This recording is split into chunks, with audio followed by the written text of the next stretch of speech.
It's another Thunder Thursday on News OK Live. I'm Mike Sherman, sports editor of the Oklahoman, here with part of our Thunder coverage team from his hotel room or apartment, I can't tell which, in downtown Oklahoma City, on the balcony, Thunder beat writer Anthony Slater. With my Dwight Howard glasses on, and I'd say it is an apartment, but it feels like a hotel. I'm up here on the 13th floor, nice little view. Are you selling the real estate too? What's going on here? Yeah, if I get $250 off rent if I refer a friend. So anyone that wants to go, live here, let me know. I'll get money off my rent. In a minute, he'll tell us where here is. Until then, from her home in Northwest Oklahoma City, columnist Jenny Carlson. Hi, Jenny. I'm not trying to sell anything. I'm just here at my house. We're waiting to be joined by our columnist Barry Trammell.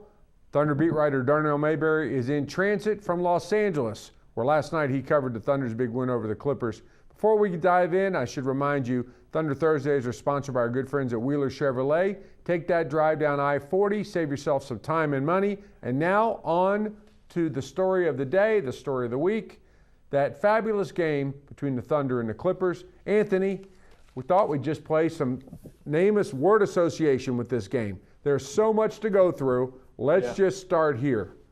Russell Westbrook. Word association. I'll go with the game decider. He was the difference in that game. Because Kevin Durant had one of his worst shooting nights, maybe of the season. I think he was like 8 of 26, something like that. Really didn't play that well. Russell Westbrook, 30 points, 11 rebounds. I think the rebounds were the biggest thing, especially late. He had 2 offensive rebounds, including a putback dunk. He had one that saved a possession late. He really kind of dominated his matchup with Chris Paul, which is probably going to be the one that swings that if there's a potential series. And if he can play like that, they don't really have anyone that can contain him. Jenny, I was talking to Barry Trammell about this earlier. We were broaching this idea of word association. It's actually words association. But I asked the question, is this the very best of Russell Westbrook? He reminded me he had a 40-plus point game in the NBA Finals, but I can't remember a better regular season effort than Russell Westbrook's last night. Yeah, he was pretty darn good. I think if I had to say a word, I'd go with problematic. And as AC pointed out, he's very problematic to the Clippers because they really don't have anybody that matches up well with him. You look at Darren Collison or Chris Paul, who are both, really good point guards. Obviously, Chris Paul is one of the best in the world, but they don't match up well with Russell Westbrook. Undersized, just not able to handle him and the speed that he can get going as he heads to the hole. So he's problematic for them, but the way he's playing right now and the way he played last night, that's problematic for everybody. It doesn't matter who the Thunder starts the playoffs with. To me, he's the guy that when you start looking at matchups, if you're talking the Mavs, if you're talking the Suns, if you're talking the Grizzlies, I'm just not sure who has a great chance to match up with him. Do some of those teams have good point guards? Absolutely. But matching up with him is really tough. So problematic comes to mind with me after what we saw last night. And I think he's going to be tough for people to handle. You know what's weird? The storyline kind of surrounding him this season has understandably been, is he healthy? How many minutes is he limited to? When's he going to play? When's he out? How's the knee?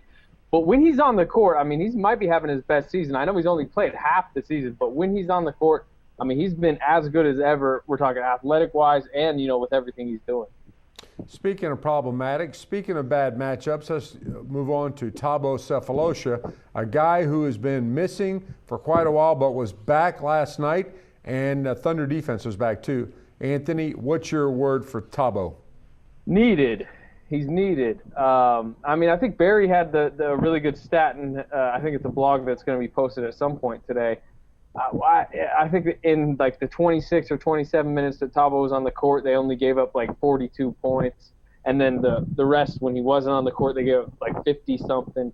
So that just shows right there. And really, if you needed that, you could have just looked at the past month and a half of what the perimeter defenses look like without him and what it now looks like with him and has looked like before. He's a really good perimeter defender. He kind of makes everything go without, scoring a lot of points or looking like a star out there. But he's clearly a guy they're going to need, throughout the playoffs. And Jenny, he even passed the ball on the break last night. I'm sure Distributor is not your word. What is? No, the distributor is not the word that springs to mind. But I tell you what, the way that he plays defense, to me, it is such a, I'm going to call it, how about reliever? Is that a word I can go with? Reliever. Yeah. A reliever for those other guys on the perimeter, because so much is asked of Kevin Durant, Russell Westbrook, Reggie Jackson. When those guys are on the floor, so much is asked of them offensively, as well it should be. That's where the offense starts with this team, is on the perimeter. And when they don't have Thabo helping them on the defensive end, the pressure and just the focus that has to be there on both ends of the court is so high. I really think it's hard. I mean, we always talk, would it be great if 82 games you were on point every game? Sure. Would it be great if every minute of those 82 games you were on point? Absolutely. But it doesn't happen that way. The stress and the strain is just impossible for guys to be able to play at the ultimate level all the time. But those guys on the perimeter are able to do so much more when they have Thabo in there to help them defensively. I think he adds an added benefit of relief being out there to those other guys. Anthony, it seemed like to me that Thabo, with him on the court, the propensity of guys like Westbrook, Durant to sort of gamble in the passing lanes was not that costly. In fact, they were much more effective. There was a lot more hands on the ball. Is that why? Just because they know he's going to stay in front of his guy and maybe their guy too?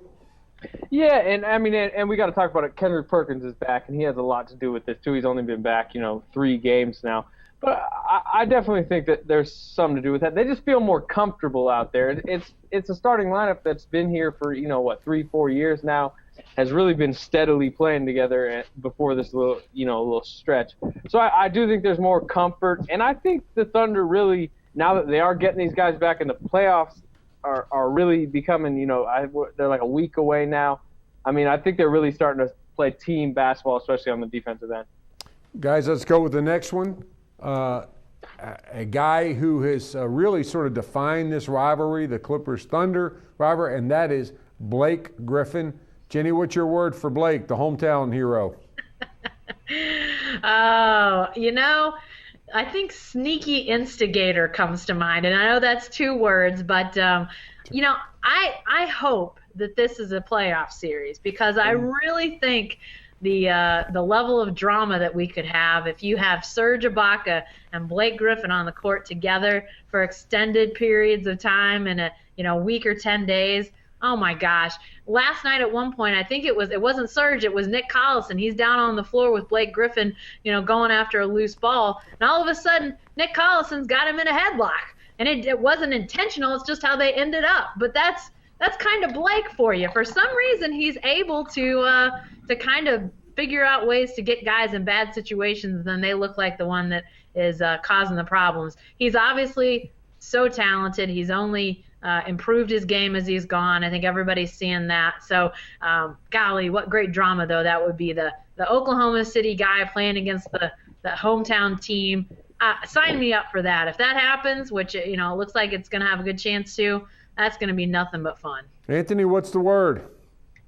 To go along with Jenny, I'd go maybe irritator in that light, but she hit on that. So, I mean, maybe I'll just go with a superstar. I think this guy has ascended to superstar, top 5, top 10 type player in the league, and he's clearly a problem for the Thunder. Serge Ibaka is a great weak side defender, great help defender, but nobody can really stay in front of Blake. He's really gotten good on the break with his ball handling, his passing, and he's pretty dominant.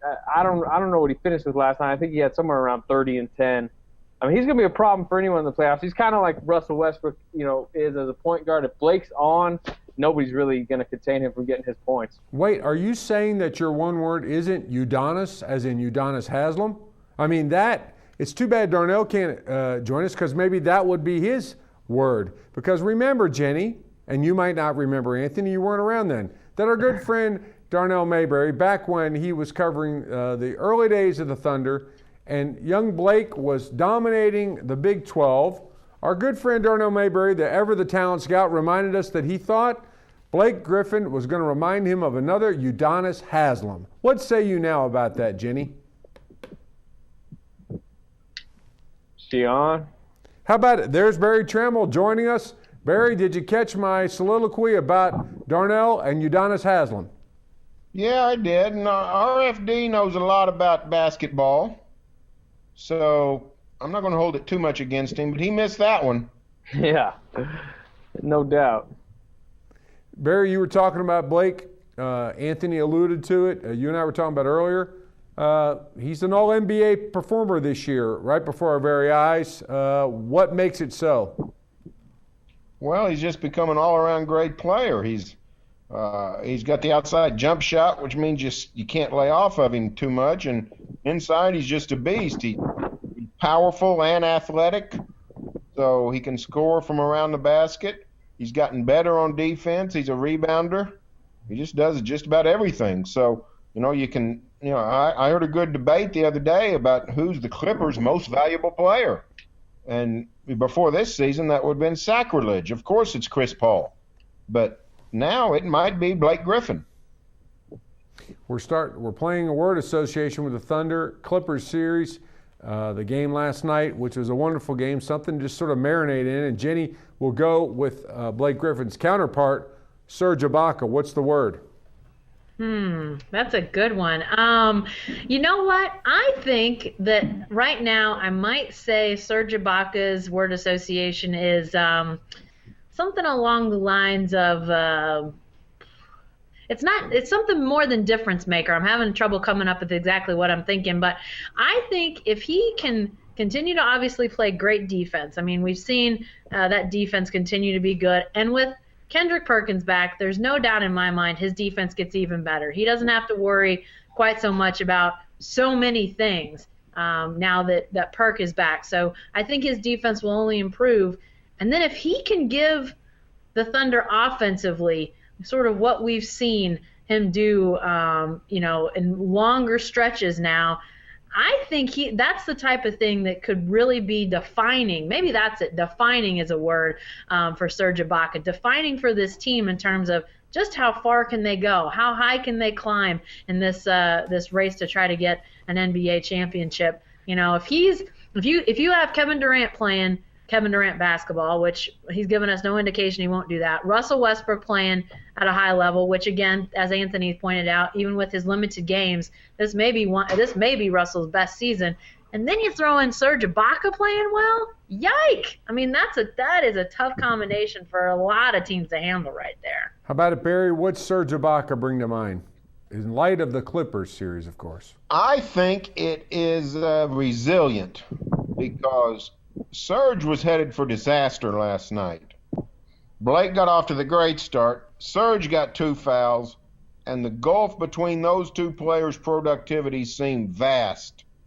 And frankly, Blake never did really cool off, but Serge came back in and eventually made himself a factor. I think he had, 15 and 9, plus a couple of blocks.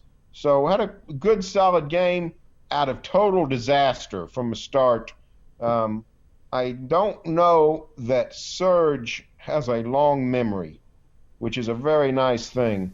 I think he was able to sort of put it in the back of his mind, put it out of his mind that, I'm getting schooled pretty good here. And he came back and was a very solid contributor. So I thought that was very important last night.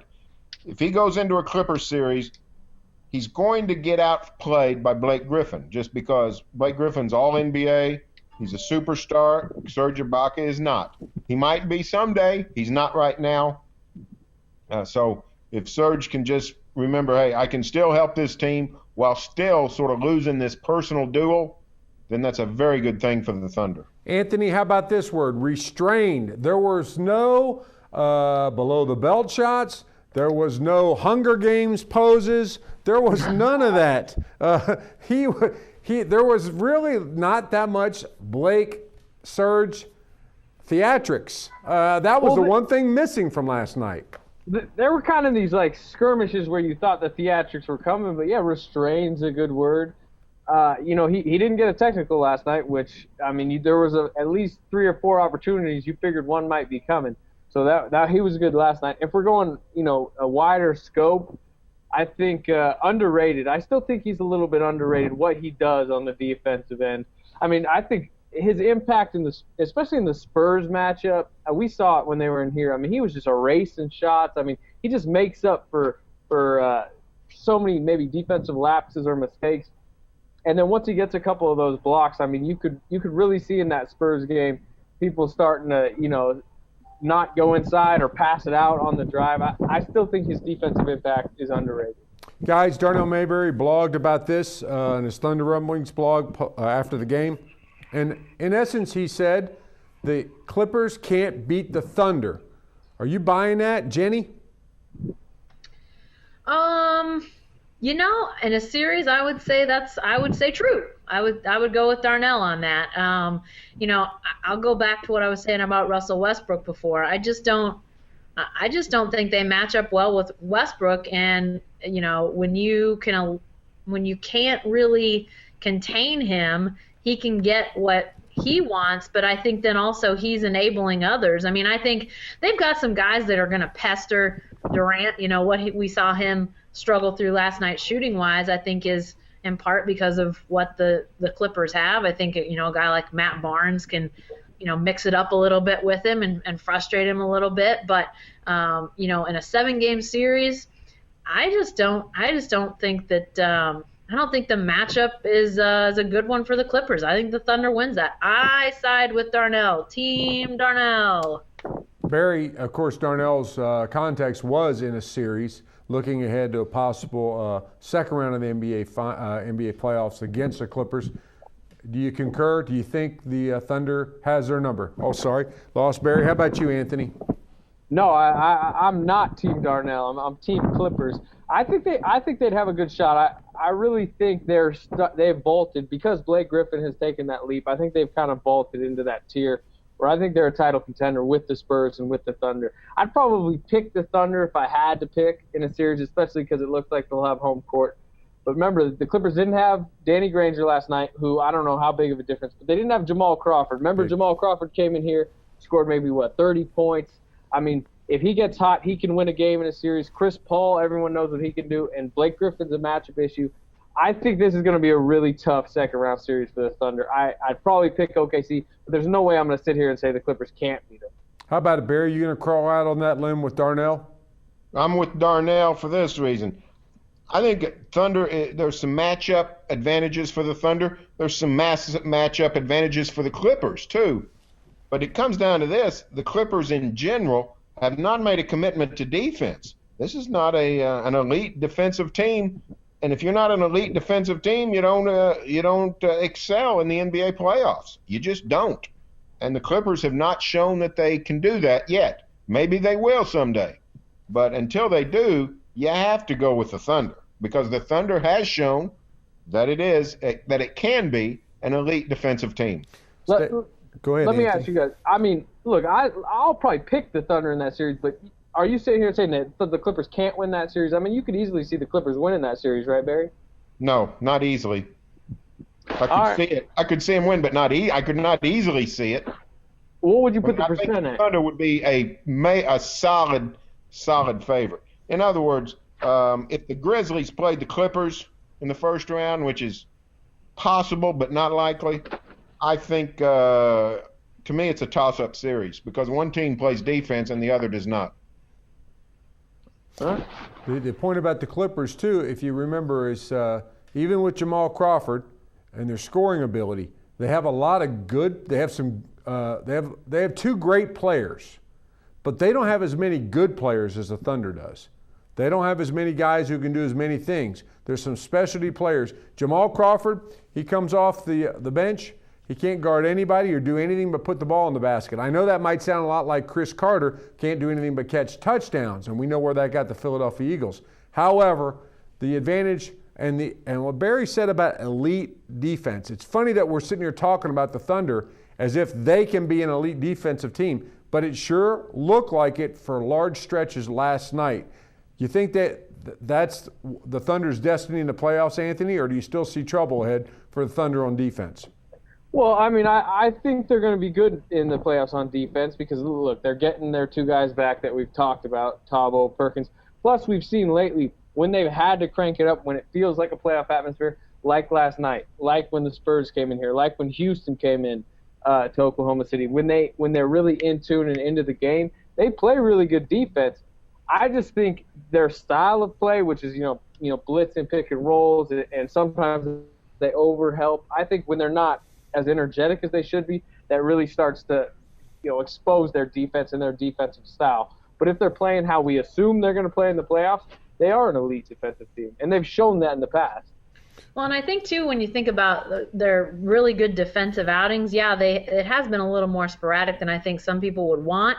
But, injuries obviously being part of it. Remember, last night was the second night of a back-to-back. So the fact that they had that swoon in the, late third, early fourth, or in the fourth, I can't remember now. I don't have nearly enough sleep after last night. But, I mean, I think that you got to at least think that that's a little bit of a factor. So, you know back-to-backs. You don't have to worry about that in the playoffs. And we all know that the defense becomes a lot more serious in the in the playoffs. I mean, points are a lot harder to come by, even though high-powered teams find that the points aren't as easy to come by. So I still think I think in the West, you still have to say that the Spurs and the Thunder are the teams to beat, and they're set by themselves because offensively they're where they are, which is really good, but they play defense. I mean, I think, Rockets are good, obviously. Clippers are good, obviously, but I think those teams that are sort of in that 3 to 5, 6 area, it's a lot about offense, and I'm just not sure that will get you through the Western Conference playoffs all the way to the NBA Finals. Barry, our final point, we're going to look ahead to the postseason, look ahead to the last home stretch of the regular season and how it could shake out the playoff pairings. You've written about this a lot. You've looked at the schedules. You probably study it more than any of us. How do you think the last week goes, and who the Thunder is going to be playing in the first round? Well, it's most likely the Thunder will be playing Dallas. Mm-hmm. It's most likely that the Memphis and Phoenix will battle it out for that 8th spot. I don't think the Thunder is going to catch the Spurs. So, I mean, I think it's very solid. 3 of the matchups are pretty solid. Blazers, Rockets, Clippers, Warriors, Thunder, Mavs. But Memphis at least has a shot. Memphis is a game behind Phoenix, but Memphis gets Dallas and Phoenix here in the last week. So those last 2 spots could get turned upside down. I think Dallas has San Antonio tonight. Tony Parker may play. I may not play. Haven't heard an update today, but if he doesn't play, Dallas could win that game. That would be a big boost to the Mavericks. It's most likely that the Thunder will play Dallas. Yeah, no Tony Parker tonight. Parker's not playing tonight, so no. Good chance. I like Dallas's chances in that game. Yeah. Anthony, do you like Dallas's chances to make it a series against the Thunder? They played the Thunder extremely well during the regular season. How about over a 7-game series? No, that seems like a 5-game series to me. I just don't think Dallas has enough horses. I think, like we mentioned, if the Thunder crank that defense up, which we assume they will, they're not going to score 120-something points like they did in the last 2 games they played the Thunder. I don't think they'd make it much of a series. I think that's kind of a matchup the Thunder would like, especially we've talked about they don't want to face Memphis. So I think Dallas, as far as travel-wise and just who they could possibly play, I think that's maybe an ideal matchup. And great thing about the Mavericks series or a potential Thunder first-round series is we get to roll out our rivalry rankings theme. Jenny, help Anthony write this package. He's working on it right now. What about Mavs, Dallas, the Mavs of Dallas and the Oklahoma City Thunder takes the rivalry rankings up a notch for that pairing?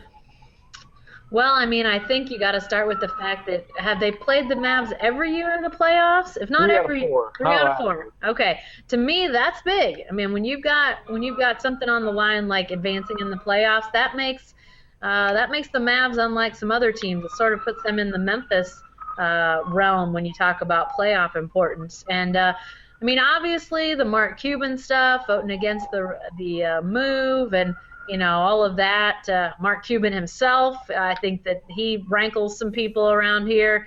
So I think there's reason to say that the Mavs would rank high in the rivalry rankings. Where do you think you'll have them, AC? I I don't know. The Rockets rivalry, I would assume it was like looking like it was going to be number one, but that's kind of died a little bit as far as it looks like they may not face the Rockets in the playoffs and the Beverly's out.